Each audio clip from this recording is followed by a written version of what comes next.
Hola, hoy día les quiero hablar un poco de historia de Chile, considerando siempre que la historia es como un gran espejo que se encarga muchas veces de darnos reflejos de nuestro presente y algunos tópicos de nuestro futuro. Para entrar en materia, resulta que fue a principios de los años 80, en el contexto de una entrevista que se le hiciera al dictador Pinochet. En su despacho de la Moneda, el periodista le pregunta quién es su personaje preferido de la historia de Chile, a quien él más admira. Y él responde sin dudarlo, en este señor que tengo aquí atrás. Y no se refería a este retrato que tengo yo de Salvador Allende, sino que se refería a un gran retrato que él mismo había mandado poner de Diego Portales. No es casualidad que un dictador como Pinochet y la derecha más recalcitrante de este país, ligada a la oligarquía chilena, tengan a Diego Portales como un verdadero prócer de la patria.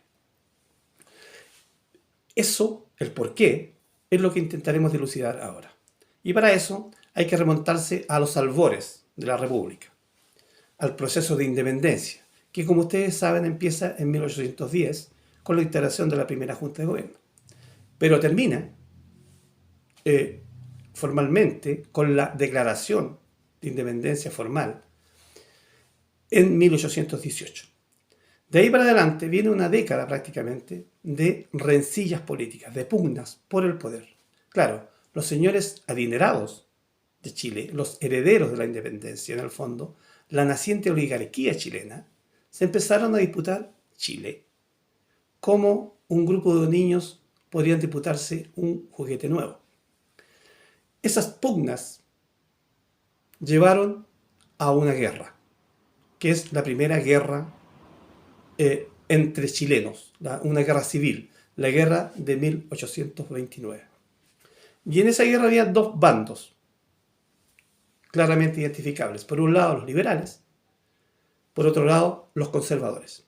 Las diferencias entre ellos yo creo que da motivo para otro video, aunque eran mínimas. Al final resulta ser que eran solamente señores adinerados disputándose el país. En el bando conservador resaltaba la figura, obviamente, de Diego Portales. Para hacer el cuento corto, la guerra la ganaron los conservadores. Y es ahí donde emerge en toda su magnitud la figura de Diego Portales.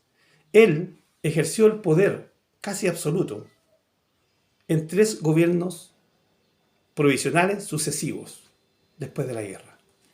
En uno de ellos, incluso, llegó a ocupar 3 cargos ministeriales al mismo tiempo. Pero su cargo preferido, por decirlo de alguna forma, era el Ministerio del Interior. Él incluso tenía tal poder que pasaba por encima de la figura presidencial. Y claro, en el ideario político de Diego Portales figuraba primero el orden. Había que ordenar la casa o el país. Después viene la estabilidad, después viene el progreso. Y así fue. No le tembló la mano de dictar decretos de expulsión del país, de destierro, como un matón cualquiera mandaba a golpear a sus opositores, a encarcelarlos e incluso a fusilarlos. Ese era el concepto de orden que tenía Diego Portales. Y claro, después del orden vino la estabilidad, sin opositores, claro, es lógico. Y claro, se empezaron a dictar leyes, se empezaron a fundar, a crear instituciones y se empezó a fortalecer el Estado chileno como una institución grande, fuerte, con perspectiva de futuro.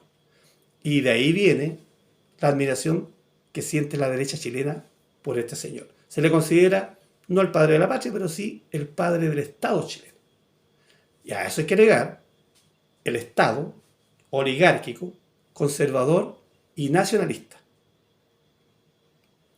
Ahora, a este Estado oligárquico y nacionalista le faltaba algo, una guía, una declaración de principios para tener perspectiva de futuro. Eso es una constitución. Le faltaba una constitución.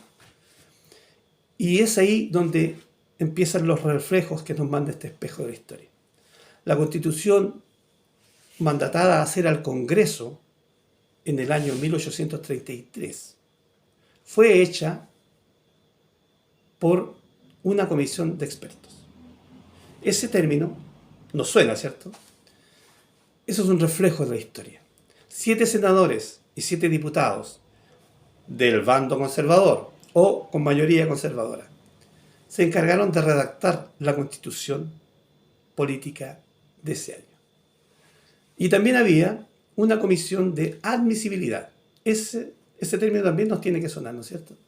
Tal como ahora una comisión revisora de lo que se escribiera. Claro que esa comisión no funcionó de forma oficial, no estaba instaurada oficialmente. Funcionaba más bien de las sombras. Y estaba constituida por una sola persona. Adivinen quién. Diego Portales. Este señor, hábilmente, trasladó su despacho de trabajo del ministerio a una sala contigua a donde se redactaba la constitución del Congreso. Y los señores constituyentes, con total desparpajo, cuando tenían alguna duda, se levantaban de su asiento, iban a la sala de al lado y le consultaban a Diego Portales qué escribir, qué hacer. Y así se da la paradoja que sin tener una coma escrita por Diego Portales y sin figurar él en la lista de redactores, la Constitución de 1833 es el fiel reflejo de su pensamiento, repito, nacionalista y oligárquico. Y es ahí donde se nos viene el gran reflejo que nos manda este espejo de la historia.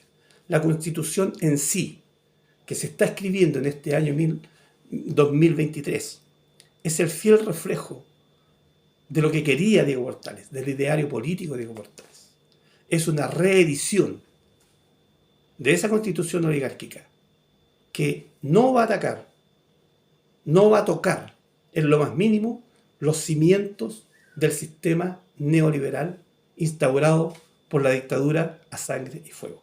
Más allá de algunos artículos que den cuenta de alguna reivindicación, algunos retoques, algunas pinceladas, los cimientos del sistema no van a ser tocados. Y ese es el gran reflejo de la historia que nos manda este espejo. Pero se me queda un reflejo atrás, un triste y decepcionante reflejo. Los partidos que conforman este gobierno, cuando firmaron el Acuerdo por Chile del 12 de diciembre pasado, no hicieron más que reflejarse en los liberales que firmaron tal cual el acta de rendición después de la guerra. Ese es el triste y decepcionante reflejo que nos da este espejo de la historia. Y voy a recordar una canción de un cantante mexicano que se llama Marco Antonio Solís. El espejo no miente. Hasta luego, amigos. Hasta la próxima.